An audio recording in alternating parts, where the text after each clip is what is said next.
So today's video, I'm gonna take you through a home board climbing session and what it looks like for me. Now, this isn't what I do every single time, but it's typically what I do most of the times, give or take.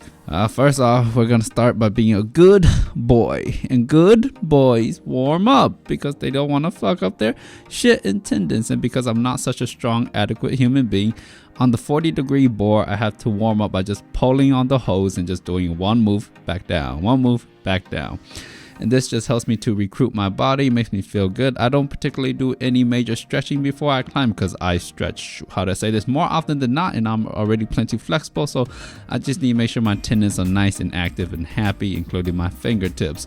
Now with that being said, you see me do some little jumping push-ups using ground as assistance. Great, done. Warm-up's done. Now I'm gonna warm up a little bit more on some V3s and some V4s. And on the V3 to the left, it's a nice easy one. I've done all of these before, and I'm just making things feel good.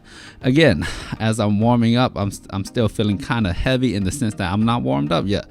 Me being me, I'm an individual that takes a little bit of time to warm up. So in this case, I'm gonna take a little bit of time to warm up. So that was 2 problems for warming up. And then believe it or not, we got another 2 problems for warming up.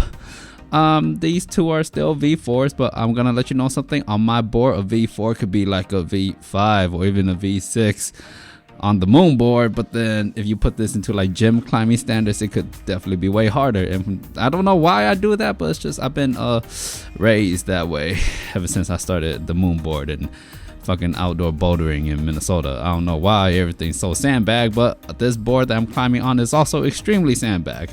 So when you see a V4, just assume maybe V6, maybe V7, give or take.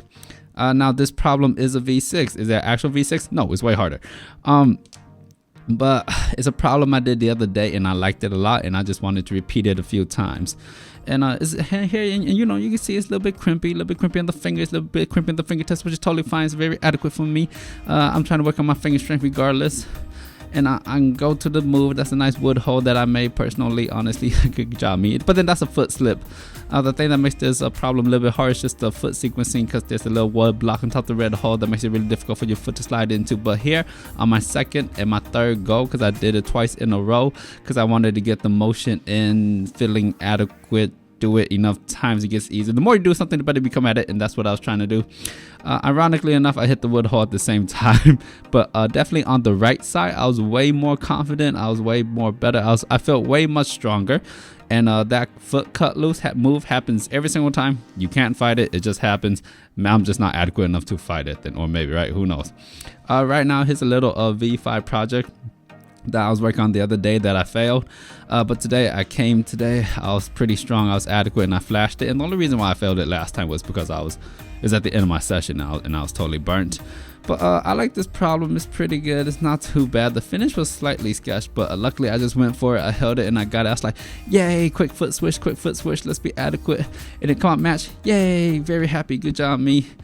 And then now I'm projecting this potential V7. It might be harder. Nah, it's not harder. It's probably just a simple V7. But here I'm doing the crux move. As you just saw, I went my right hand out, and the left hand to the red crimp right there. Look, left hand, red crimp. That's the hardest move on this whole route. And the hard part isn't getting to it. The hard part is cutting your feet, or like moving your feet after you get it. Because here you're gonna see I'm gonna hit it with a little bit of the drop knee right there, and then I can hit it statically. But then it's holding the move once I cut my feet away. Because again, in case you guys don't know, at this angle, it's hard to tell that this is a 40-degree overhanging, but it is 40-degree overhanging. It's the same dimensions as the moon board, just a spray wall. Anyways, I realized I couldn't do the top part because I wasn't adequate enough, so I decided to start working the bottom part. And I totally forgot my sequencing for this bottom part, so I had to come up with a new one. And the new one involved the slapping move to the wood jug. Anyways, this board is a mix of plastic hose and wooden hose, which is really nice. I made predominantly a lot of the wooden hose, and a lot of these plastic hose mice. As you can just see, I stuck the right hand move to the wood jug. Did I say left hand move earlier? Anyways, there's a right hand move. And here, that's a nice lime green. Pinch is about quarter pad, honestly, not exactly the best thing. And then the crux move, that was my best go, but then I fell, and you know what, that's that, which is sad. Womp womp womp.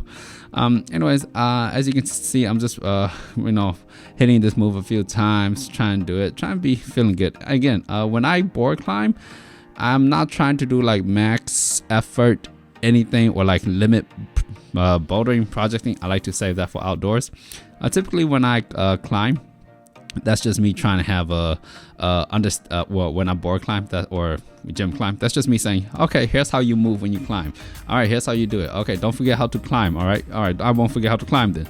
I do all of my hard training when I'm literally training for climbing, not so much when I'm climbing. Unless I'm doing outdoor bouldering, then I will try extremely hard. And not to say I don't try hard when I do these type of sessions. I most definitely do try hard, but it's come to the point where my trying hard is just like it's me not trying to try hard in a sense. Anyways, I tried to do this V7, which is the hardest problem on the board, and I failed it. I mean, I've done it before, but this time just didn't happen because it was the end of my session. I was tired.